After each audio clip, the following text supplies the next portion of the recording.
Antes de passar essa dica aí, lembro para vocês que a K2 Centro Automotivo atende a toda a região de São Paulo, tá? Seja ela onde você estiver, leste, oeste, norte ou sul, centro também. Então vou estar deixando um link no nosso site aí, na descrição do vídeo, tá, pessoal? E vocês entram na descrição lá, entre no nosso site, vê a K2 mais próxima. E lá também no nosso site vai ter todo o contato via WhatsApp, via telefone. Você também não está podendo comparecer à loja mais próxima, entre em contato via telefone ou via WhatsApp, peça orçamento, tá bom, pessoal?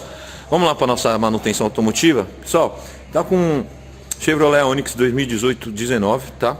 Esse veículo aí veio pra gente para revisão, tá? Troca de óleo e filtros, tá? E aí o cliente indagou, né? Falou pra gente aí que tá com um ruído ao frear, tá, pessoal? Então se tá precisando da revisão aí do seu carro, entre em contato com a gente, fazemos revisões do seu veículo também, tá, pessoal? Só entrar lá no site ou traga seu veículo para ver a tabela de revisões nossa de preço, tá bom, pessoal? Vamos lá? Vamos fazer a troca de óleo do veículo, tá? Já fizemos esgotamento de óleo, tá? Na revisão aí, filtro de óleo aí, vocês podem ver aí original ainda, tá, pessoal? O original do veículo ainda, tá? Então a gente vai fazer a substituição desse filtro aqui de ar condicionado, tá muito imundo, tá, pessoal? E aí, na parte aí de frear aí, pessoal, vou mostrar para vocês o que aconteceu. Então, esse veículo aqui tem aproximadamente 20 mil quilômetros, tá? Tem 19, tá? E olha o que aconteceu aí, ó.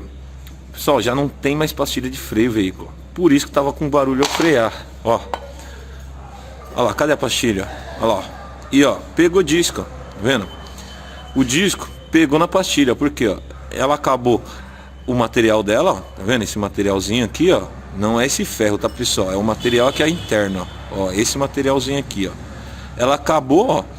Ocorreu isso. Essa aqui chegou a pegar. Essa não, ó. Essa tem um pouquinho, ó, mas bem mínimo. Por isso que ele tava ruído ao frear, tá? E olha o que aconteceu no nosso disco, ó. Olha o risco no disco, ó. Ó. Tanto nas duas bordas, ó, tá, pessoal? Tá?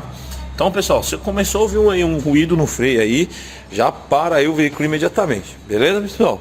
Espero que vocês tenham gostado dessa dica automotiva aí, pessoal. Tá procurando um centro automotivo para fazer sua revisão? Entre em contato com o nosso centro automotivo. Lembrando você que a gente atende toda a região de São Paulo. Tá bom, pessoal? Então espero que vocês tenham gostado dessa dica aí. Traga seu veículo para fazer a revisão com a gente. Abraço, pessoal. Até o próximo vídeo.